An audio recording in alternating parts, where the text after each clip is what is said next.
A temática dessa semana, coloque na tela e eu não vou precisar falar muito, porque se você prestou atenção no vídeo, está aí, alegre-se com os espantalhos. Jeremias 10, 5 nos diz o seguinte: como o espantalho numa plantação de pepinos, os ídolos são incapazes de falar e têm que ser transportados, porque não conseguem andar. Não tenham medo deles, pois não podem fazer nem mal e nem bem. Como espantalho numa plantação de pepinos, os ídolos deles são capazes de falar e têm que ser transportados, porque não conseguem andar. Não tenham medo deles, pois não podem fazer nem mal e nem bem. Para aí um pouco na tela, deixa esse versículo.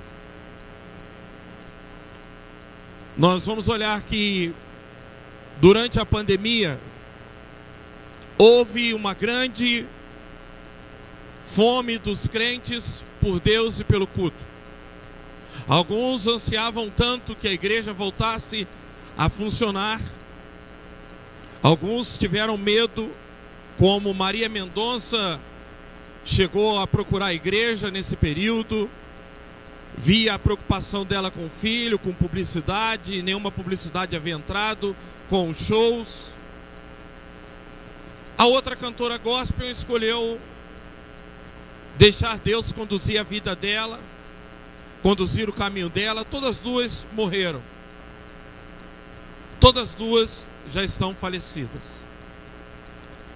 A questão, queridos, não é falecer, é como as duas encerraram nessa vida, como partiram daqui. O evangelho hoje, ele está muito banalizado. O diabo, ele tem colocado na cabeça das pessoas que eles podem servir a Deus e servir ao mundo, que eles podem estar na igreja, estar no mundo, fazer as coisas de Deus e fazer as coisas do mundo, sendo que a Bíblia diz que isso é impossível. Aqueles que amam o mundo adulteram contra Deus, o amor do mundo é inimigo de Deus, e que nós devemos viver uma vida na contramão deste mundo. Somos chamados ao arrependimento. Só que parece que todo mundo que morre hoje vai para o céu. O motivo disso, eu quero mostrar para vocês, está em Jeremias capítulo 10. Vamos ler logo a partir do versículo 1. A origem da idolatria. Esse capítulo nós precisamos ler ele todo. Aonde que começa a idolatria do ser humano, onde começa o desejo do ser humano por idolatrar algo, é porque o ser humano, ele é ansioso pelo futuro. Sabe qual é a definição de ansiedade? Coloca na tela para mim, por favor, aquela definição de ansiedade que eu mandei. Veja como é que a psicologia define a ansiedade, como é que ela traz uma definição para a ansiedade, isso à luz da psicologia. Se puder aumentar mais um pouco o som do microfone, eu levanto. Eu mandei no grupo aí, ou para o Guilherme, eu mandei no WhatsApp do Guilherme a definição de ansiedade.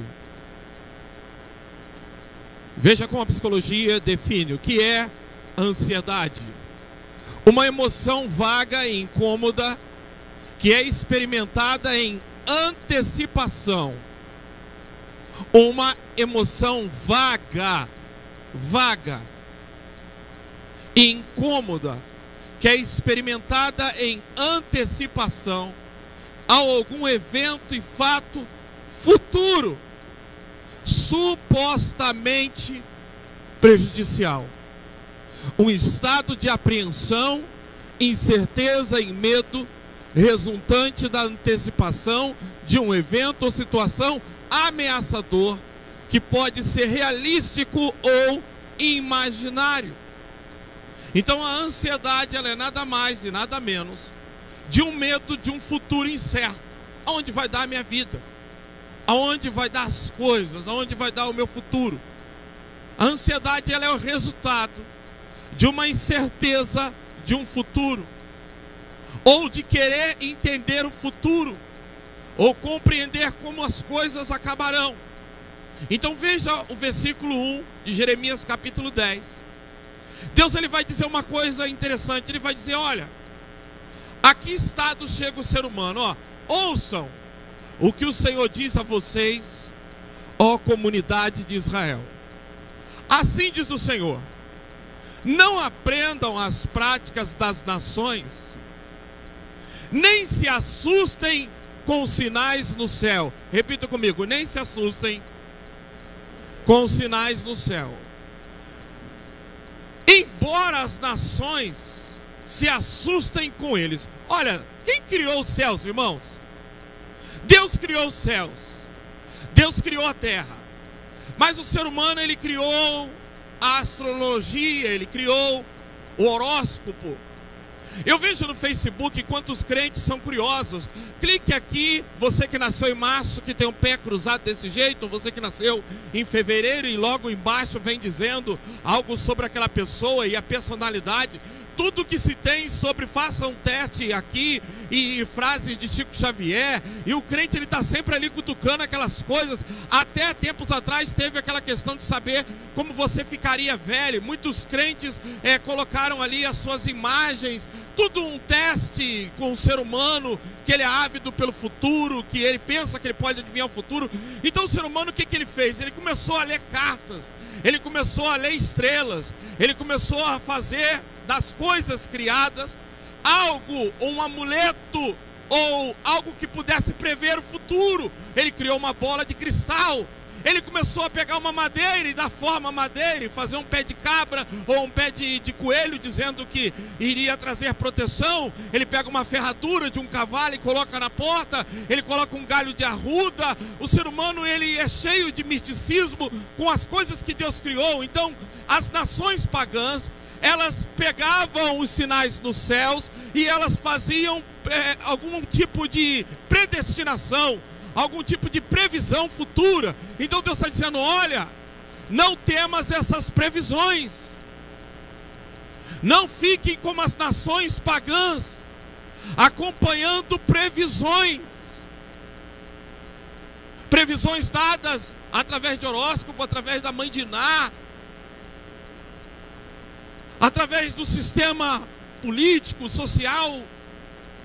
O mundo ele busca ansiosamente por resposta, e a tolice chega tanto que consulta-se bodes, consulta-se tarôs, consulta búzios, porque o ser humano ele é ávido para descobrir o seu futuro, ele quer descobrir o seu destino, ele quer descobrir se algo vai dar certo ou se vai dar errado, ele fica ansioso.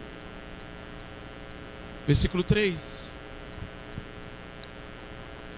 Os costumes religiosos das nações são inúteis. Corta-se uma árvore da floresta, um artesão a modela com o seu formão. Olha Deus falando. Enfeitam-no com prata e com ouro, prendendo tudo com martelo e pregos, para que não balance.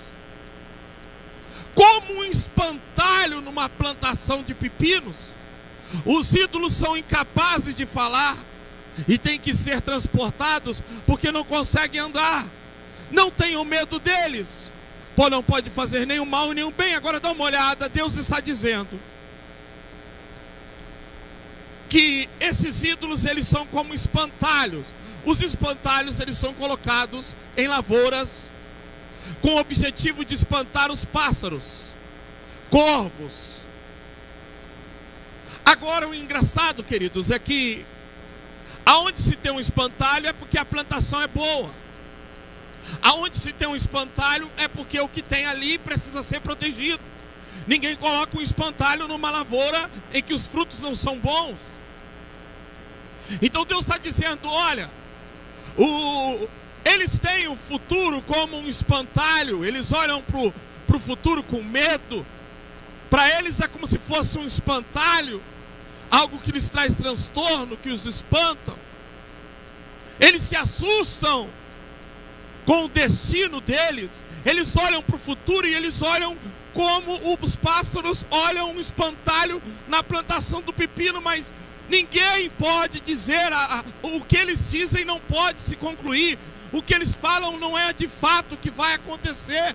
Não temam os deuses pagãos, não temam os horóscopos, não temam os signos, não sigam essas coisas que são mundanas, essas práticas pagãs. Cuidado, irmão. Cuidado com esse negócio de que aperta aqui no mês que você nasceu, aperta aqui para ver a sua foto do futuro. Cuidado com esse tipo de coisa. Eu vejo crente postar tanta frase pronta, tanta frase que é de origem espírita, ele nem consulta a frase, a origem do espiritismo. E a Bíblia tem 31.173 versículos, 1.189 capítulos. Em vez de ele postar tudo de um versículo da Bíblia, ele vai procurar frase de Chico Xavier, ou frases popular, ou coisas, queridos, que vai formar coisas na mente dele, que vai tirar ele da presença de Deus. Então, cuidado com isso, porque o mundo, ele criou espantalhos. E nós temos as manzinás, nós temos por aí pessoas que dizem adivinhar o futuro. Um dia a cigana disse: me dê a sua mão, quero ler ela. Eu disse: não precisa ler a minha mão. E ela disse: por quê? Porque eu já conheço o meu futuro. Eu já sei o meu destino e eu posso dizer o seu. Tem pessoas que têm medo dessas pessoas, porque colocam um gorro na cabeça, uma pedra, elas se tornam místicas, ou elas colocam um monte de guia no pescoço. Temem esse tipo de coisa, essas tendas místicas. Talvez tem crente que está vindo na igreja, mas ainda mantém algum tipo de relacionamento com esse tipo de situação, para saber se vai casar, se vai conseguir um marido, se vai ter uma vida financeira bem sucedida ou não. Veja que Deus está dizendo que isso para as nações pagãs é como um espantalho numa plantação de pepinos. É algo que assusta, é algo que apavora. E ele continua o versículo 6. Não há absolutamente ninguém comparável a ti, ó Senhor. Tu és grande, e grande é o poder do teu nome. Agora olha o versículo 23 desse capítulo. Eu sei, Senhor, que não está nas mãos do homem o seu futuro. Não compete o homem dirigir os seus passos. Eu sei, Senhor, que não está nas mãos do homem o seu futuro. Repita comigo: não está nas minhas mãos o meu futuro. E olha, não compete, fala, não é de minha competência dirigir os meus passos. Irmãos, quando falamos que não é de minha competência, eu tenho que entender que isso é um princípio. Eu não posso estar na direção da minha vida. É por isso que a oração é tão importante para a vida do crente. É por isso que o cristão precisa. Em 1 Pedro, no capítulo 5, se eu não me engano, no versículo 7 e 8, vai falar disso, de como nós devemos ficar. Vamos voltar aí daqui a pouco, mas vamos para 1 Pedro capítulo 5. Lancem sobre ele toda a sua ansiedade, porque ele tem cuidado de vós. Agora o versículo 8. Estejam alertas e vigiem. O diabo, inimigo de vocês, anda ao redor como leão rugindo e procurando a quem possa devorar. Então a ansiedade, ela abre o caminho para que o diabo ele se aproxime. Todas as vezes que você encontrar alguém ansioso, preocupado, ele está abrindo uma porta para que o inimigo se aproxime dele. Porque o diabo é aquele que vem com uma proposta de solução rápida e imediata para a vida do ser humano. Eu tenho que deixar Deus dirigir a minha vida. Eu preciso permitir, volte lá para o capítulo de número 10, o verso do número 23. Ele está declarando: eu sei, Senhor, que não está nas mãos do homem o seu futuro, e não compete ao homem dirigir os seus passos. Aí ele olha o versículo 24 que diz: corrige-me, Senhor, mas somente com justiça, não com ira, para que não me reduzas a nada. Sabe o que Jeremias está dizendo? Ele está orando para que Deus corrija a rota da sua vida. Ele está orando pela intervenção de Deus. Ele está orando e está dizendo: Senhor, se eu estou andando no caminho errado, como Davi, a Bíblia diz que Davi disse: Senhor, tu me sondas e me conheces, sabes quando me assento e quando me levanto. Porque Davi, depois que ele cai, ele começa a se preocupar, entender que ele não podia confiar nos seus sentidos, na sua espiritualidade. Então o salmista, ele ora dizendo: corrige-me, Senhor, mas somente com justiça, não com ira, para que não me reduza a nada. Sabe, irmãos, o que Deus faz? Deus, pela sua infinita misericórdia, Ele às vezes, Ele começa a agitar as nossas vidas. Ele começa a agitar o nosso trabalho com uma incerteza de: olha, essa pandemia fez com que Maria Mendonça voltasse a ir à igreja, voltasse a procurar Deus. Porque agora olha porque ela procurou. Não está entrando uma publicidade. Será que eu vou ter que vender uma casa? Como é que eu vou cuidar do meu filho? Algumas pessoas, eles veem em Deus um amuleto, eles veem em Deus, e eles veem em Deus dessa forma somente: alguém para prover aquilo que ele precisa. Mas, irmãos, nós precisamos entender que não é muito difícil viver sem Deus. Algumas pessoas vão viver sem Deus e vão viver bem. Elas nunca virão a Deus e vão viver maravilhosamente bem, enquanto outros virão e passarão muito aperto, sofrimento, como a irmã Diva está passando. Uma irmã que eu nunca vi faltar culto e andando debaixo de chuva, nunca precisou dizer para ela dê o dízimo, sempre foi dizimista, e está agora terminando os seus dias com um câncer no fígado, fazendo um tratamento, vomitando, pressão 9/5, numa situação muito difícil e penosa. Enquanto outras pessoas na idade dela, essa hora, está dançando forró ou vai pular o carnaval do ano que vem. O nosso problema hoje é que o diabo está conseguindo colocar na nossa mente que o evangelho, ele precisa ser uma solução imediata para os nossos problemas emocionais, físicos. E aí é onde o diabo tem enganado muito crente, porque parece que o que Deus está oferecendo agora não me traz muito prazer e benefício. O problema, queridos, é que a vida não acaba quando esse corpo se desfaz. Hebreus 9:27, põe na tela. Hebreus capítulo 9, versículo 27. Da mesma forma como o homem está destinado a morrer uma só vez, vindo depois disso enfrentar o... Então não tem purgatório, não tem segunda morte, não tem estado intermediário entre Deus e o inferno. Está ordenado a morrer uma só vez. E a pessoa, ela fala: Deus fala comigo, Deus comunica, me deram uma Bíblia no meu show, eu tenho contato com Ele. Porque na hora da pandemia, na hora do aperto, fechou as casas de show, fechou tudo. Deus enviou essa pandemia ao mundo como último despertar para muitas pessoas.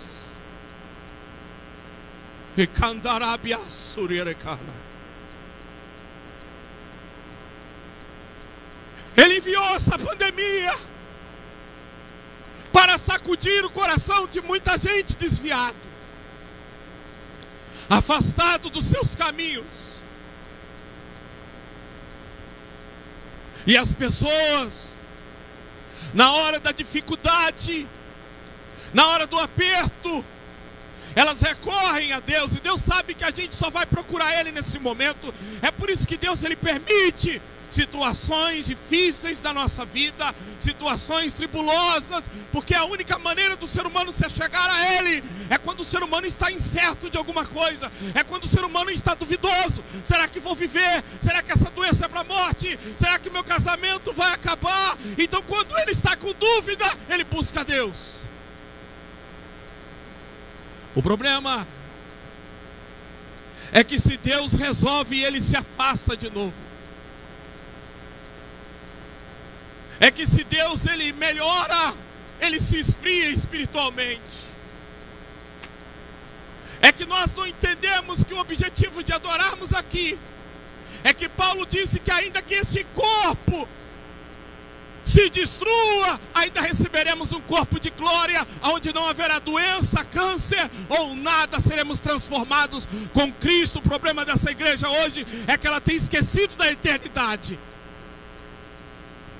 O problema é que a Fernanda disse que nós temos que estar esperando alguém do altar dizer louve ao Senhor e aplaude Ele. É que muitas pessoas estão esperando receber algo nessa vida para entrar aqui com alegria, mas não entendem que o grande centro do Evangelho, o grande livramento, o grande cerne, não está no que eu tenho para receber nessa vida, está na segurança de que se algo me acontecer agora, eu sei para onde irei.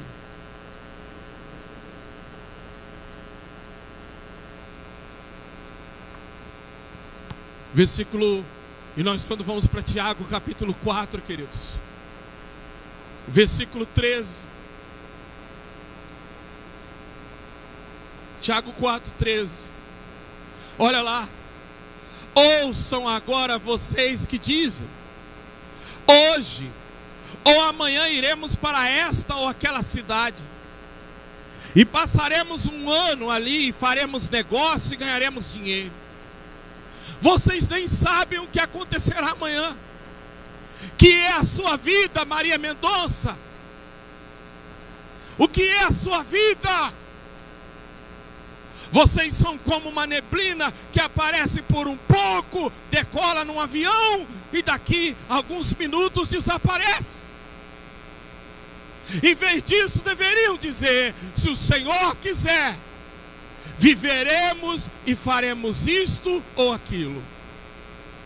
Agora, porém, vocês se vangloriam das suas pretensões. Toda vanglória como esta é maligna. Pretensão, presunção. Chegarei em tal lugar, farei tal negócio, conseguirei tal coisa. Eu sempre falo para Fernanda: eu posso estar onde estiver, eu estou em Jaú, e ela disse: que hora você vai chegar? E eu disse: se Deus quiser, eu chego tal hora. Eu sempre falo isso: se Deus quiser. Eu falo: irmãos, no ano que vem, se Deus quiser. E olha, eu saí de casa ontem, e vindo no meio do caminho, me passou a impressão da morte. Eu sabia que eu poderia não chegar em casa dirigindo um carro, um veículo falho, que poderia dar uma falha mecânica, atravessar a rua e bater de frente com outro carro, e a Gabi e o Josué em casa, o que seria deles? Passou isso na minha cabeça, mas nós precisamos estar preparados. Este culto pode não terminar para alguém aqui. Você pode não ter a chance do próximo culto, ou você pode ter todas as chances, que é o pior, e essa mensagem, que é a grande oportunidade da tua vida, de sair daqui sabendo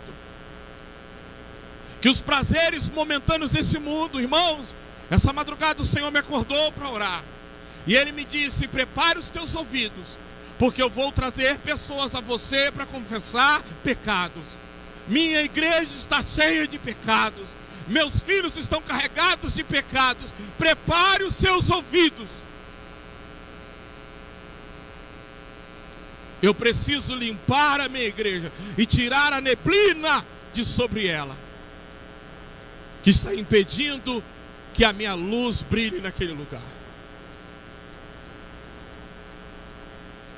Observe que o tema nos diz para nós se alegrarmos com os espantalhos. Por quê? Porque quando vamos para Mateus capítulo 6, Mateus capítulo 6, versículo de número 6. Mas quando você orar, vá para o teu quarto e feche a tua porta, e ore ao seu pai que está em secreto. Então o seu pai que te vê em secreto te recompensará. Ore o seu pai que está secreto, e o seu pai que está em secreto te recompensará. Vai para o versículo 22, 23, 24.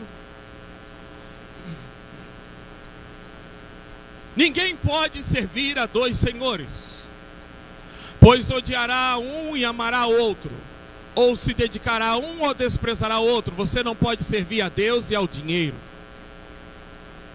Portanto eu digo, não se preocupem com a sua própria vida, quanto ao que comer, quanto ao que beber, quanto ao seu próprio corpo, quanto ao que vestir.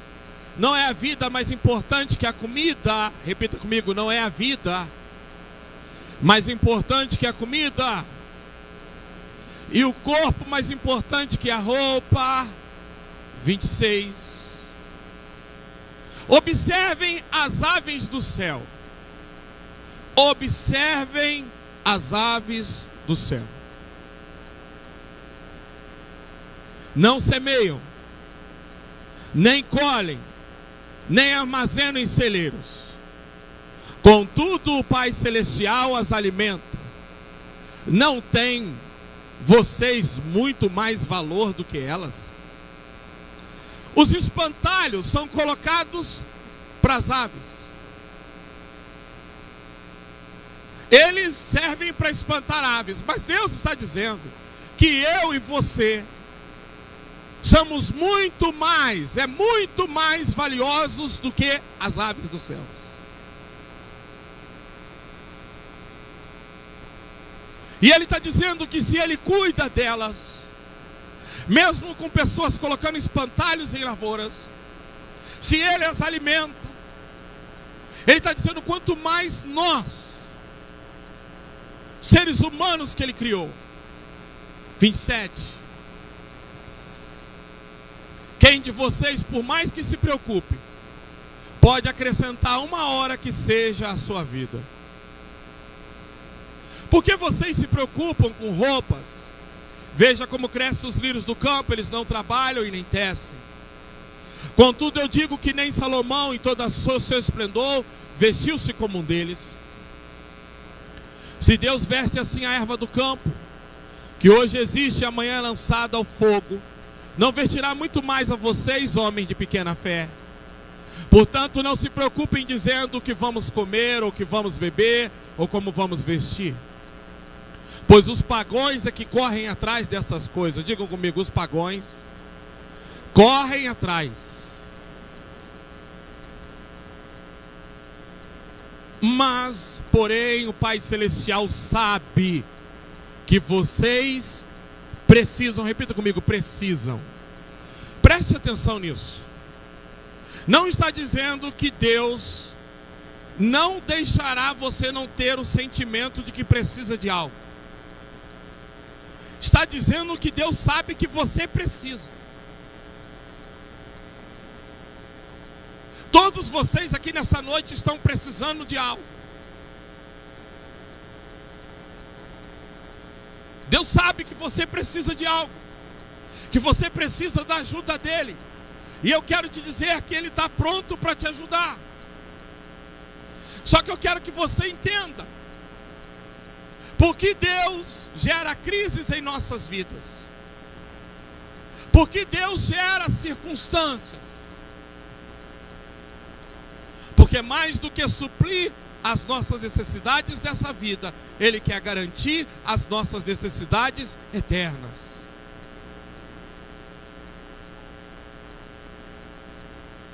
Versículo 33. Busquem, pois. No começo do louvor, Fernanda pegou uma bolsa, deixou de lado, e disse para vocês: coloquem somente isso. Larguem esse fardo. Larguem toda essa preocupação.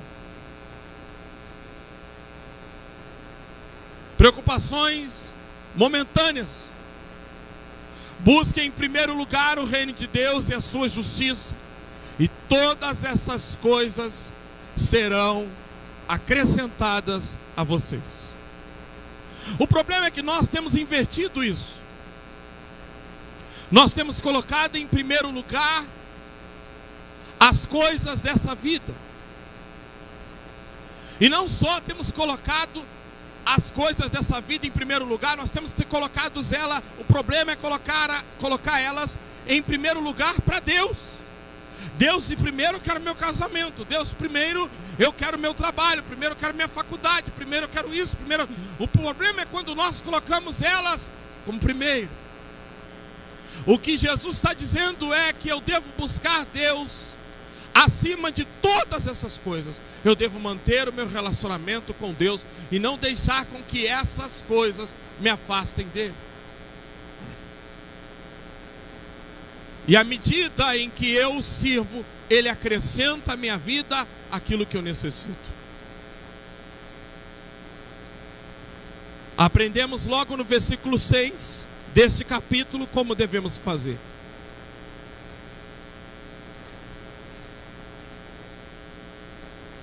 Versículo 6 do capítulo 6. Entra para o teu quarto, fecha a porta e ore o seu pai que está em secreto, e o seu pai que te vê em secreto o recompensará. Então nós podemos ter um relacionamento com Deus. Um dia um pastor, amigo meu,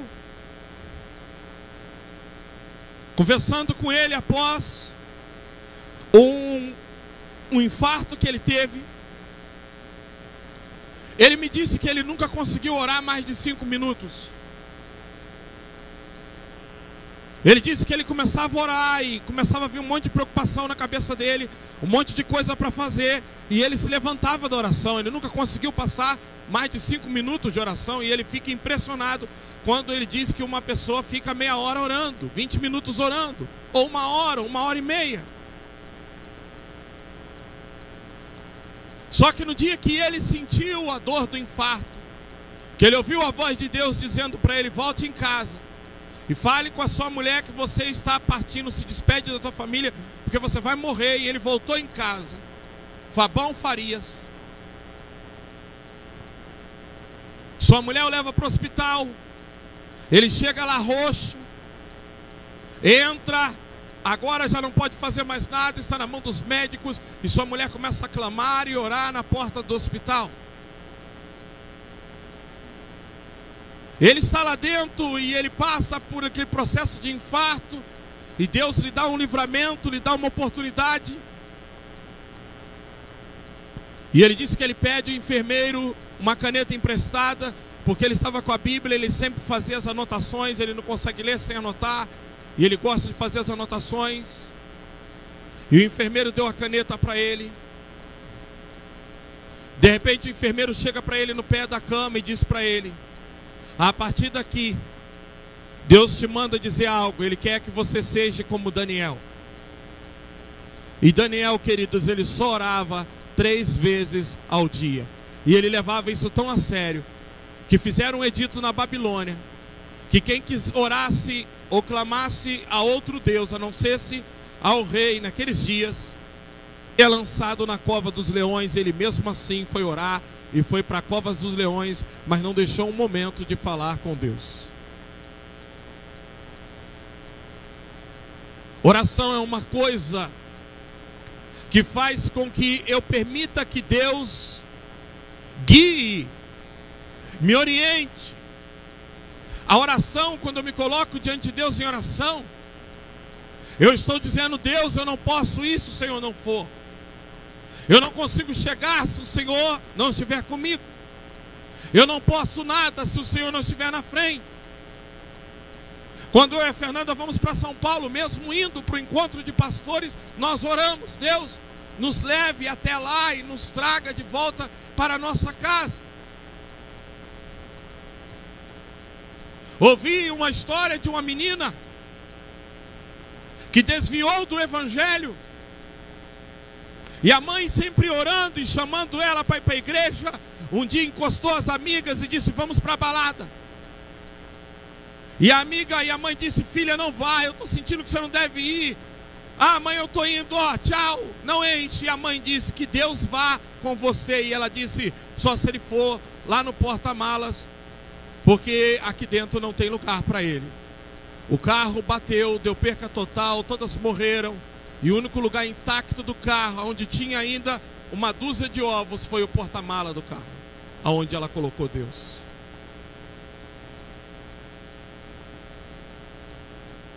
Nós olhamos para esse texto e nós vamos perceber que a maior besteira que nós fazemos é não deixar a nossa vida na mão do Senhor, é não deixar que Ele conduza a nossa vida. A maior besteira que nós fazemos é acreditar que na correria do dia a dia, com a força do nosso braço e com as nossas mãos, nós podemos chegar em algum lugar. A maior besteira é pregar um evangelho onde tem que se ofertar tantas coisas para que as pessoas sirvam a Deus. Só que depois que elas receberem essas coisas, elas vão perder a motivação de servir a Deus, porque elas não entenderam ainda que essa vida é só uma passagem. Você sabe, queridos, qual é o motivo, qual é o plano de Deus? Porque as pessoas, eles pensam que o plano de Deus é a redenção. Não, a redenção foi uma causa da queda do homem. O plano de Deus não era a redenção. O plano de Deus sempre foi uma família para Ele. E Deus, para criar essa família para Ele, Ele nos colocou em corpos temporários, nos colocou no mundo temporário, diante de coisas temporárias. E Ele está nos dando opção, e Ele está separando. Muitos são chamados e poucos são escolhidos. Ele está separando para si uma família. Em meio a esta igreja que se reúne no mundo, Ele está separando para Ele filhos, uma família espiritual, que daqui a pouco serão tirados desses corpos físicos e colocados num corpo de glória.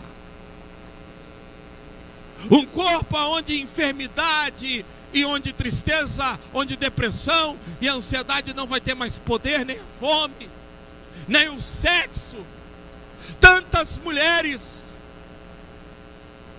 estão se entregando à prostituição, estão deixando de vir à igreja por causa de homem. É interessante. Difícil você ver alguém postar domingou, mas sextou. Queridos,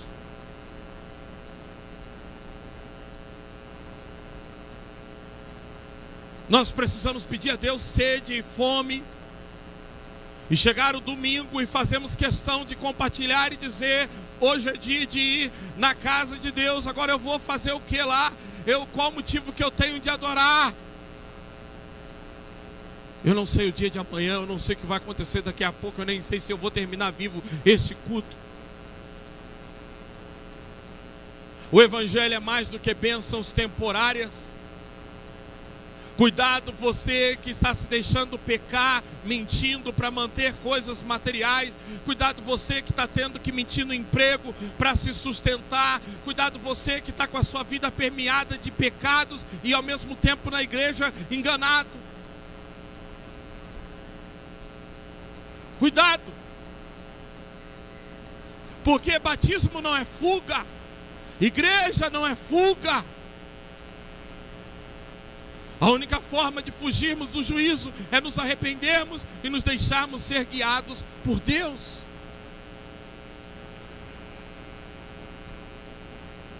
Então Ele fala para nós não temermos os espantalhos, porque, queridos, se nós temos a convicção plena de um lugar para onde estamos indo, não há nada nesse mundo que possa nos abalar ou nos fazer temer. Não há nada. Eu esqueci o nome do filho do pastor Fabiano que pregou lá, Fernanda. Benjamin. Pastor Fabiano Gomes nos ministrou ontem. E ele disse que o filho dele nasceu com um problema e teria que ser removido metade do intestino. O médico disse para ele: seu filho nasceu com um problema e metade do intestino dele vai ser removido. E ó, ele vai demorar aproximadamente uns 7 meses para receber alta. E ele disse que por 2 minutos ele chorou. Por 2 minutos ele chorou desesperadamente. De repente ele pegou o menino na mão e ele começou a chamá-lo e dizer: Benjamin, Benjamin, Benjamin, você é Benjamin. Eu esqueci o significado. Filho.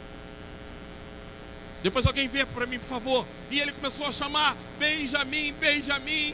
E ele então entregou para o médico e disse: doutor, tudo bem. E o doutor: tudo bem, tudo bem. Não, o senhor não está entendendo, olha, o risco é muito grande. Ele vai sair daqui a 15 dias, ele vai começar a comer e a cirurgia. E ele disse: está na mão do Senhor, tudo bem, está tranquilo. E ele disse que de repente o médico chama ele e disse: olha, aconteceu algo. Não vai precisar mais remover o estômago. Nós vamos fazer uma cirurgia e ela não é tão invasiva como seria outra. Uma inovação que nós vamos fazer com ele. Só que mesmo assim ele vai demorar uns 30 dias para sair do hospital. Tudo bem, tudo bem, tudo bem. Quando deu 7 dias, aí ele falou: olha, outra coisa, ele vai demorar uns 3 dias para voltar.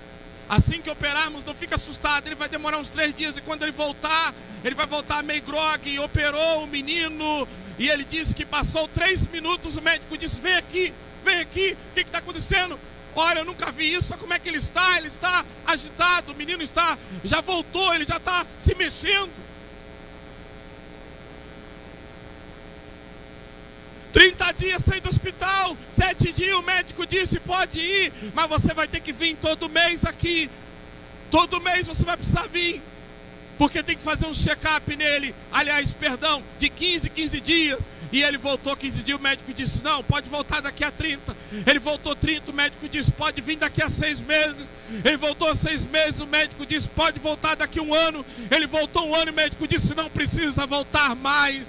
Observe você, queridos, não temos espantalhos, não temos o que o médico diz, não temos o que o mundo diz. Existe um Deus que é poderoso, Ele tem a última palavra para a nossa vida. Ele ainda cura, Ele liberta, Ele transforma.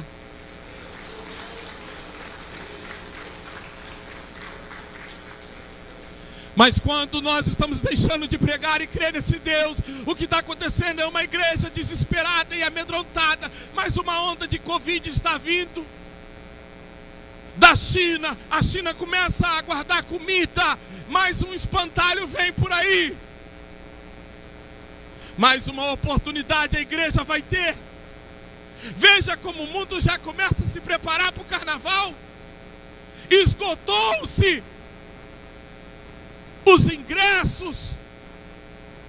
Esgotou-se os ingressos para o Rock in Rio. O mundo é assim. O mundo teme as coisas deste mundo. O mundo teme os espantalhos deste mundo, os prognósticos deste mundo. O mundo já se prepara, mas agora já se ouve que lá na China vem uma evolução do vírus. A Europa já volta a crescer o vírus novamente. Mais uma onda sobre esse mundo. E a igreja? Mais uma vez, talvez você vai ter a chance de ficar assistindo culto online e ficar em casa dizendo: Ah, quando a igreja abrir, ah, que saudade do culto, ah, que saudade da pregação, do calor dos irmãos, de abraçar. Mais uma temporada usando máscara, mais uma temporada sem escola, mais uma temporada, querido, pessoas sendo afastadas do trabalho, e só Deus sabe a grande crise que isso vai trazer no mundo. Mas escute, Deus está aqui dizendo para você: se apegue em mim. Firme-se em mim. Coloque a sua fé em mim. É o único lugar seguro. É o único lugar onde realmente estamos seguros. É nele.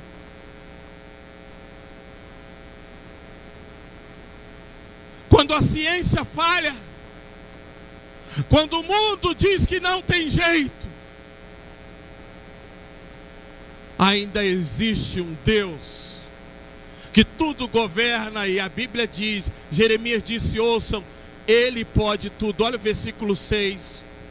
Benjamim significa filho da felicidade, filho da mão direita, o bem amado. O nome Benjamim deriva do hebraico Benyamin, junção das palavras que significa filho, e Yamim, que significa mão direita. O médico falou, ele chorou por 2 minutos e entregou o seu filho na mão do médico e disse: seja feito o que Deus quiser. Como seria bom se você deixasse Deus assumir o controle das coisas para você. Como é bom quando você deixa de ser o piloto da sua vida e você deixa Deus passar a governar ela. Seja feita a sua vontade. Prevaleça a sua vontade, o seu querer sobre mim, Senhor. Como é bom quando confiamos nele. Sabe, se você me perguntasse, nesse exato momento, se eu soubesse que ia morrer daqui 1 minuto, o que eu deixaria de fazer? Ou o que eu faria? Essa é a pergunta que eu te faço. Se você soubesse que você vai morrer daqui 1 minuto, o que você deixaria de fazer agora? Ou o que você iria fazer? Talvez venha um pecado na sua mente agora que você está guardando ele, que você sabe que é errado, que você está vivendo com ele, que você está ocultando na igreja, escondendo das pessoas. Talvez veio agora a consciência de um perdão. Mas saiba, eu não vivo com esse tipo de coisa, de que daqui 1 minuto eu tenho que mudar. Eu não vivo com esse tipo de transtorno na minha mente. Quando eu tenho algo assim, eu procuro resolver logo. Eu não mudaria simplesmente nada. Eu estou pronto para ir agora.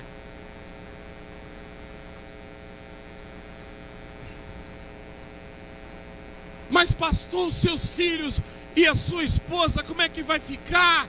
O senhor não tem salário certo, não tem carteira assinada, não tem aposentadoria. Eu garanto para você que se eu for, eles vão ficar bem. Eu tenho convicção plena disso. Eu nunca ficaria desesperado em uma cama de um hospital, olhando para minha mulher e dizendo para ela como é que você vai ficar. Nunca vi, queridos. Viúva é quem morre. Eu nunca vi quem ficar aí desamparado. Eu nunca vi. Eu já vi crianças chorando.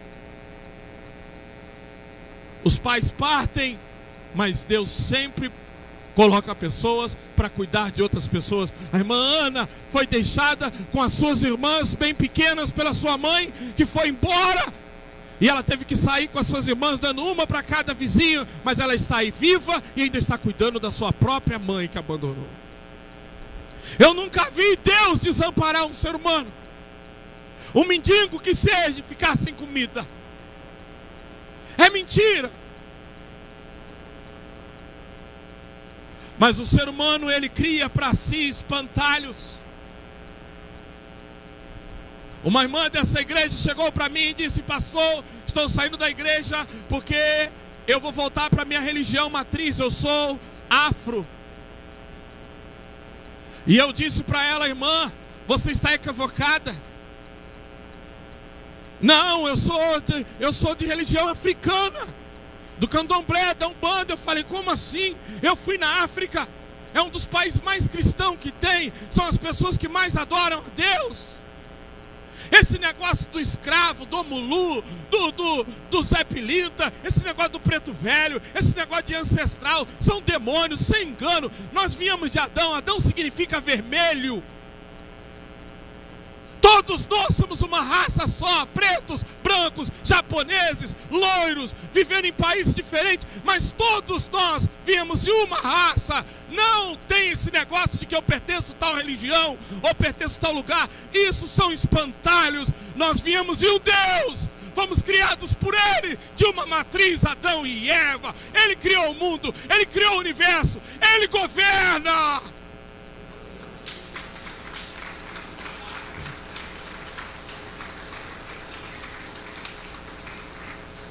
Estamos vindo uma onda, mais uma onda de Covid. Porque Deus está sacudindo a terra. Está chamando pessoas que nesses dias estão tão presas às coisas dessa vida. Que Ele está querendo mostrar. A igreja esqueceu que Ele cura. Paramos de acreditar em cura. Crente, quando está doente, ele vai para o hospital. Ele não vem mais para a igreja receber oração. Quando ele está com dor de cabeça, ele toma remédio e fica em casa. Quando ele está depressivo, ele toma remédio depressivo, ele fica em casa. Ele não ora para saber se é opressão demoníaca. Ele toma remédio, ele fica em casa. Se ele perdeu o prazer no casamento, ele separa. Estamos vivendo dias caóticos, em que Deus é simplesmente um ser representativo, mas não tem mais poder para atuar. Sabe por quê? Porque nós não estamos confiando os nossos problemas a Ele. Deus quer problemas, mas nós não estamos deixando Ele cuidar. Deus quer resolver, mas nós não estamos colocando na mão dEle. Nós estamos tentando resolver do nosso jeito. E é por isso que há pouca oração na igreja. É por isso que amanhã não vai ter muita gente orando, mãe de joelhos e filhos de pé.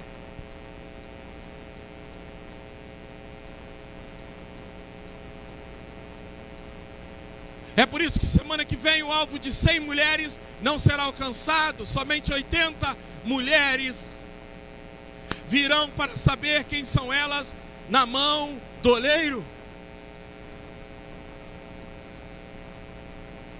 Agora, a mulher que vai ministrar para vocês aqui, o filho dela terá uma audiência na quarta-feira e pode pegar 6 anos de cadeia.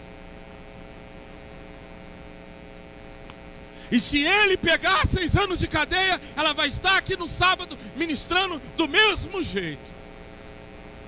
Porque aprendeu que servir a Deus não é andar em iate, não é viver uma vida perfeita, mas é sofrer tribulações momentâneas desse mundo e dificuldade por um evangelho que é eterno, por um evangelho que não é passageiro. A pessoa que vai ministrar para vocês vive aquilo que prega, e eu sou testemunha disso.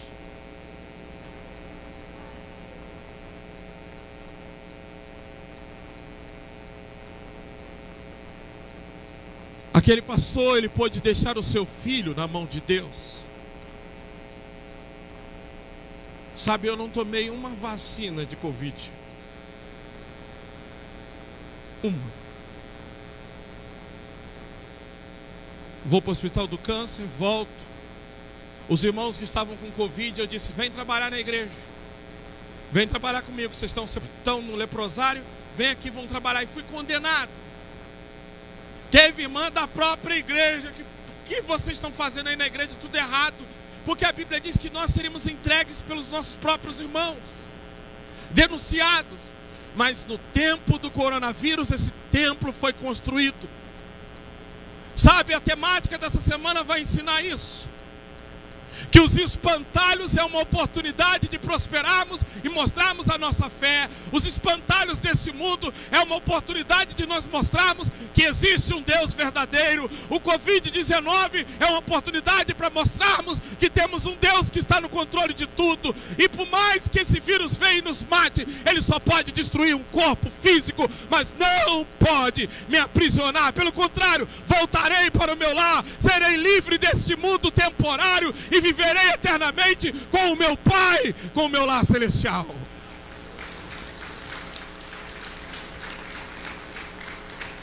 Essa igreja foi construída e prosperou no pior momento do mundo que ela viveu. Tive os melhores momentos de sustento, estou tendo até hoje, e você também teve. Você foi cuidado, você não ficou sem emprego, não ficou sem trabalho, não ficou sem renda. E essa igreja, eu sei porque ela cresceu em dízimo, em contribuição, em ofertas. Ela foi para a mídia, ela criou-se mídia, ela teve pessoas que se doaram. Os espantalhos para o mundo é pavor e medo, mas para nós é frutos, é oportunidade de frutificar, é oportunidade de pregar, é oportunidade de dizer: ei, mundão apavorado, olhe para nós, venha para esse barco aqui, porque aqui tem um Deus que nos sustenta, que nos capacita, que nos fortalece. Uma alegria que não depende de carnaval.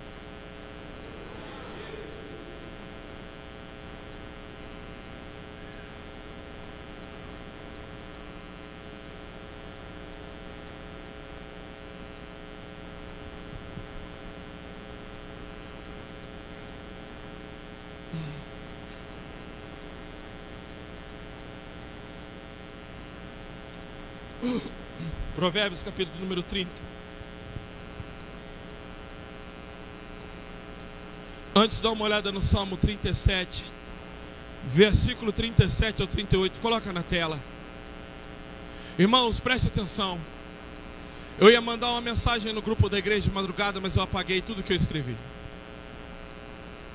Eu ia falar de um momento que nós estamos vivendo na igreja, de pessoas que estão se rebelando. Se rebelando, essa é a palavra. De um espírito de Jezabel que está na igreja, principalmente na parte de mulher solteira. Espírito de bebedice. Se afronta ao evangelho. Nessa igreja ninguém bebe, nessa igreja ninguém se prostitui, nessa igreja nós pregamos o evangelho de santidade. Se tem algum crente dessa igreja postando foto com bebida, se dizendo membro, se prostituindo, está em rebeldia, em pecado, e se morrer, vai para o inferno. Considere o íntegro, observe o justo. Há futuro para o homem de paz, há futuro para você. Agora olha o 38. Mas todos os rebeldes serão destruídos. Futuro para os ímpios nunca haverá. Agora você está pensando o quê? Que esse futuro está se falando só dessa vida? Está se falando só das coisas aqui?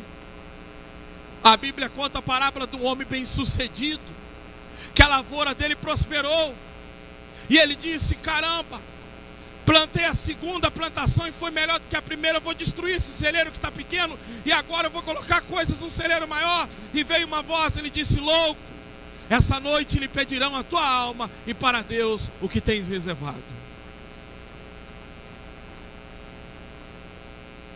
O destino do rebelde é a destruição. Você pode achar que ele está se dando bem agora. Você pode se achar que alguém que se divorcia, que abandona a igreja, alguém que troca o ministério por bebedice e prostituição, crentes que vão para a internet sem temor, envergonham o nome do Senhor. Você pode achar que ele está trazendo algum dano ou para mim ou para essa igreja, mas você está enganado. Não inveje esse tipo de coisa não, que isso terá um destino se não houver arrependimento. Isso terá uma punição.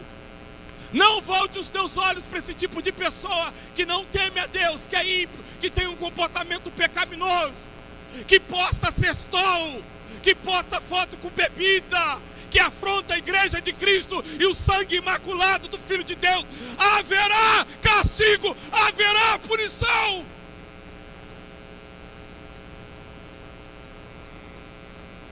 Não é a mim que estão afrontando.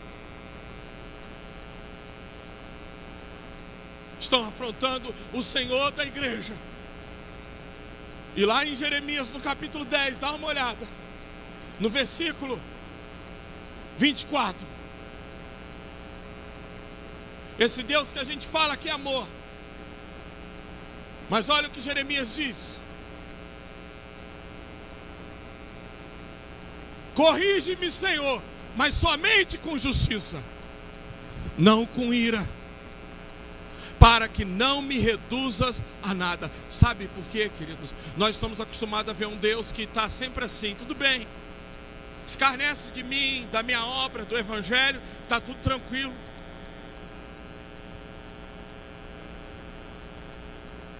Toma as decisões loucas que vocês têm que tomar, está tudo tranquilo.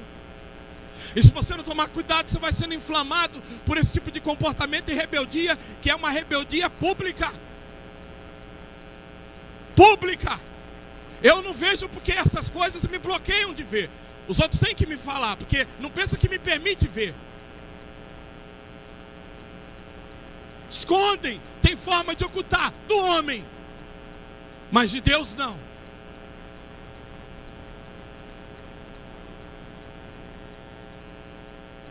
Ele diz: olha, Senhor, corrige-me, mas com justiça, Pai, não na sua ira, porque as pessoas estão achando que elas podem fazer o que elas querem da vida delas, elas acham que elas estão no controle de tudo. Esse negócio de livre-arbítrio aí, eu tenho uma dificuldade com isso, porque eu tenho que pegar esses textos aí, eu tenho que jogar fora.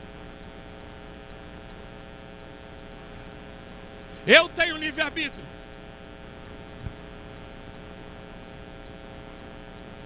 Não, o futuro de todo ser humano pertence a Deus. Volta ao versículo 23. Eu sei, Senhor, que não está na mão do homem o seu futuro. Não compete ao homem dirigir os seus passos. Aí eu faço o que eu quero, eu vou onde quero, eu tomo a decisão que eu quero. Igreja, não olhe para esse tipo de comportamento e não tema repreender isso. Não fique você achando que esse tipo de comportamento não terá castigo, não terá tratamento. Aliás, começa até agora, a partir desse momento. Porque a gente prega sobre a ovelha forte, prega sobre a ovelha gorda. A gente fala de crente que era para não estar pisando na comida para as ovelhas fracas que estão chegando, gente que acabou de ser batizado, e pessoas que já conhecem o evangelho, levando essas pessoas para o caminho da perdição, sendo pedra de tropeço, pisoteando na água da igreja, pisoteando na comida, impedindo as ovelhas que ainda são frágeis de comer. Gente que já era para ser maduro, gente que já teve experiência, mas está lameando a comida, a água, está lameando e pisando com os pés a comida, impedindo, tirando gente que acabou de se batizar e levando para o caminho errado. Ouve a palavra nesse lugar. Acha que Deus está falando à toa, mas vai chegar uma hora, prestem bem atenção, que a ira de Deus virá. E eu estou falando para vocês, não fiquem assustados com esse tipo de comportamento. É rebeldia declarada contra a igreja, contra o ministério, contra a obra de Deus, contra o pastor.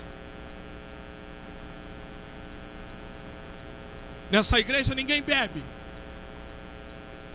Nessa igreja nenhuma mulher é indecente ou se prostitui. Se está fazendo isso, está em pecado, em rebelião. está na condução da sua própria vida, se pastoreando.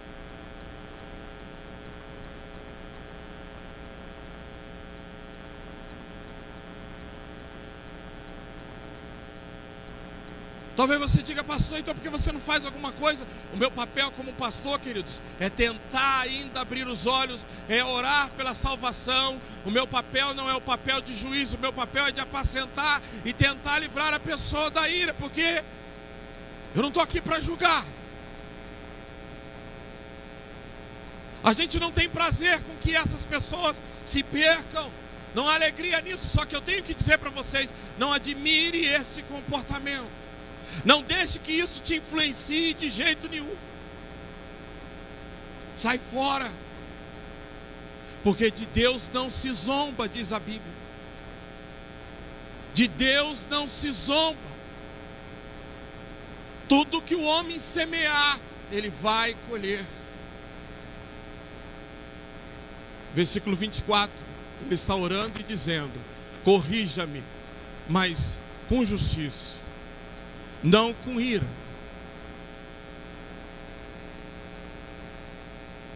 Será que você pode pedir isso a Deus? Senhor, corrija a minha vida se estiver errada, mas que não seja com a tua ira, porque a tua ira vai me reduzir a nada. Eu sei que eu sou pó, eu sei que eu não sou merecedor, eu sei que eu sou errado, mas tenha misericórdia, corrija meus caminhos, acerta a minha vida. Tenha esse espírito humilde diante do Senhor.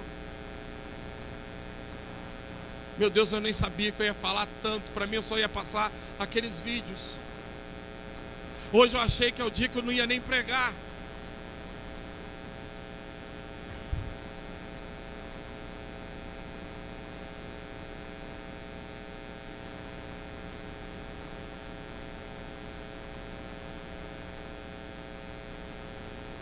Agora sim, Provérbios capítulo de número 30. Versículo 7 ao 9. Olha lá. Duas coisas peço que me des antes que eu morra. Repita comigo: duas coisas. Ele só pediu duas coisas. O homem mais sábio do mundo. Duas coisas eu vou te pedir antes que eu morra. Olha lá. Mantém longe de mim a falsidade e a mentira. Repita comigo: mantém longe de mim a falsidade e a mentira. Peça a Deus que esse tipo de comportamento rebelde esteja longe de você. Sai de perto disso. Não comungue com isso. Não curta isso. Não coloca lá joinha nessas postagens. Não faça isso. Não admire esse tipo de comportamento de rebeldia.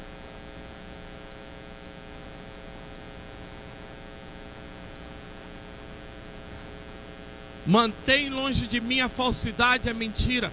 Não me des nem pobreza e nem riqueza. Dá-me apenas o alimento necessário. 9. Senão, tendo demais, eu te negaria e te deixaria. E diria: quem é o Senhor? Se eu ficasse pobre, poderia vir a roubar, desonrando assim o nome do meu Deus. Não fale mal do servo ao seu senhor, do contrário o servo amaldiçoará e você levará a culpa. Não, volta para o versículo 9. Então ele pede duas coisas a Deus. Ele pede que ele não tenha demais, para que não se esqueça de Deus, e para que ele não tenha de menos, para que ele venha roubar. Mas ele diz: dai-me o suficiente. O suficiente para quê? Para me manter temente ao Senhor, para me manter dependente do Senhor. Não me dê nada que me afaste do Senhor. Não me dê de menos, para que eu não venha ter que roubar e desonrá-lo. Mas me dê o suficiente. Nós temos cantado: uma coisa vou pedir, deixa eu ficar nesse lugar todos os dias da minha vida. Será que a gente sabe o que a gente está cantando? Será que a gente sabe o que a gente está pedindo?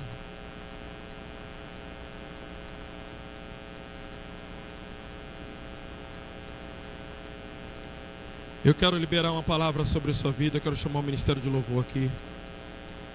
Aleluia. E eu vou liberar uma palavra de Deus sobre a sua vida. Quero que você fique de pé para receber essa palavra.